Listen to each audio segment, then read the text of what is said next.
15 septembre. Isaïe, chapitre 19, verset 1 à chapitre 21, verset 17.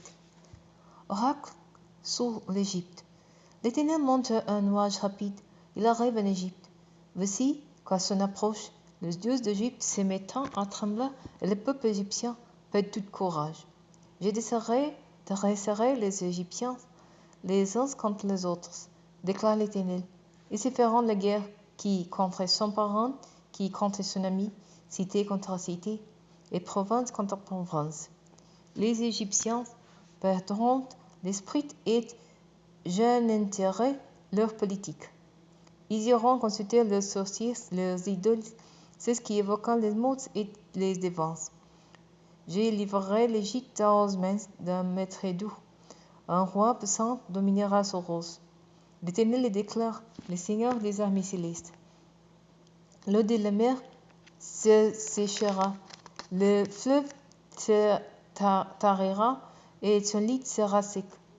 L'eau croupira à l'intérieur des brins du fleuve et les canaux d'Égypte se rabaisseront et s'assécheront. Les gens et les oiseaux s'étileront. Les prés, les longs du fleuve et à son embouchure. Tous les champs cultivés irrigués par les Nil se dessécheront et seront importés. Il n'en restera rien. Les pêcheurs gémiront.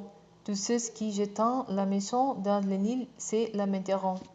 Ceux qui étendant leurs filets sur les fesses des os seront bien misérables.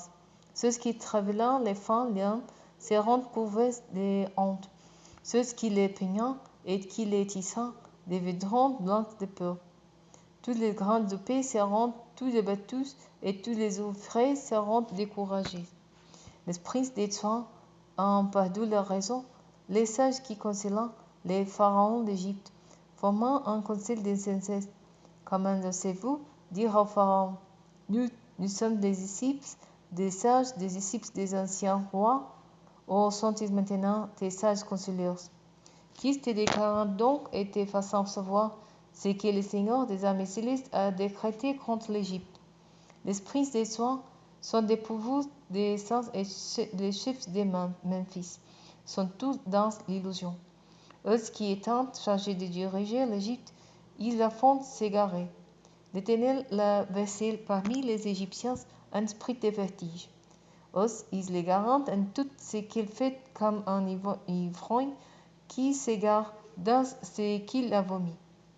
Et tu ne pourras plus rien faire pour l'Égypte, pas plus la tête que la queue, les pommes ou les roseaux. Et ces jours-là, les Égyptiens seront comme des faibles femmes, ils trembleront et s'épouvanteront quand l'Éternel, le Seigneur des armées célestes, agitera la main contre eux. L'épée de Juda sera cause de foi pour l'Égypte, qui tremblera à la simple mention de son nom devant elle, à cause du projet que l'Éternel, le Seigneur des armées célestes, a formé contre elle. Et ces jours-là, il y aura dans les pays d'Égypte 5 veuves, où l'on parlera la langue des Hébreux, et où l'on prêtera sa main par l'Éternel, le Seigneur des armées célestes. On appellera l'une d'elles la ville du soleil. À ces jours-là, l'Éternel aura un autel au milieu de l'Égypte, et un style sera dressé en l'honneur des seigneurs sous sa frontière. Ils serviront des signes et des témoins pour l'Éternel, le Seigneur des armées célestes, dans les pays d'Égypte. Et quand des Égyptiens crieront à l'Éternel à cause de leurs oppresseurs, il enverra un libérateur qui prendra le parti et les délivrera. L'Éternel se fera connaître au pays de l'Égypte. Ces jours-là, les Égyptiens connaîtront l'Éternel. Ils lui rendront un culte avec des sacrifices et des offrandes, et ils feront des os à l'Éternel et s'en acquitteront. L'Éternel frappera les Égyptiens. Il frappera, mais il les guérira, et ils se tourneront vers l'Éternel, qui les exaucera et qui les guérira. À ce jour-là, il y aura une route allant d'Égypte en Assyrie. Les Assyriens se rendront en Égypte, les Égyptiens en Assyrie. Des Égyptiens et des Assyriens rendront leur culte ensemble. À ce jour-là, Israël sera le troisième, avec l'Égypte et l'Assyrie. Et pour l'éternité, ce sera une bénédiction.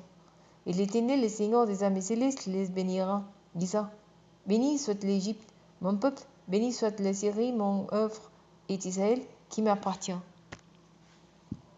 L'année où le généralissime, envoyé par Sargon, roi d'Assyrie, vint attaquer Asdod et s'empara.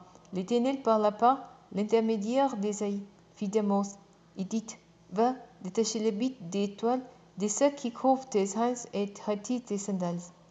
Les prophètes bêtes et se promena nous et des chaussées. L'Éternel était là. Mon serviteur Ésaïe a marché, nu et des chaussées, pendant 3 ans, pour servir des signes et des présages au sujet de l'Égypte et de l'Éthiopie. Ainsi les rois d'Assyrie mènera une déportation des captifs égyptiens et éthiopiens, des jeunes et des vieillards, nus et des chaussées et les hanches découvertes à la honte de l'Égypte. Et tous ceux qui avaient mis leur confiance en l'Éthiopie et se faisant en fêter de l'Égypte seront horrifiés et couverts de honte. Les habitants de ces régions du littoral diront ces jours-là, voilà quoi en sont réduits ceux après que nous espérions nous réfugier pour trouver de l'aide et du secours contre les rois d'Assyrie. Et nous, maintenant, comment échapperons-nous?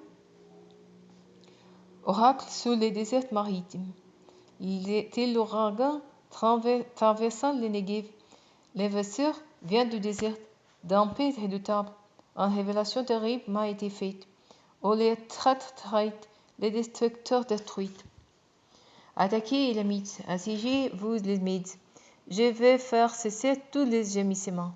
C'est pourquoi l'angoisse m'étreinte. Des douleurs m'ont saisi comme une femme en couche. Doudou par les souffrances, je ne peux plus entendre. L'effroi m'ôte la vue. Mon esprit est troublé. Je tremble d'effroi. L'histoire tant attendue est devenue pour moi un objet d'épouvante. On prépare une table, d'un nappe, on la couvre, on mange, on boit. Soudain, un cri d'effroi. Levez-vous, capitaines. Rassez-vous, boucliers. Voici comment m'a parlé le Seigneur. Va poster un guetteur. Qui se dit ce qu'il voit. S'il voit un char attelé d'une paire de chevaux et des cavaliers sous des ânes, d'autres sous des chameaux, qu'ils les observent bien et doute d'attention. Le guetteur a crié, mon Seigneur, je me tiens tous les jours aux aguettes, et je vais les nuits à mon poste de garde. Et voici, quelqu'un vient, un homme sur un char tiré par 12 chevaux. Il prend les paroles et il dit, il est tombé, Babylone est tombée, et toutes les statues de ces divinités sont là brisées par terre.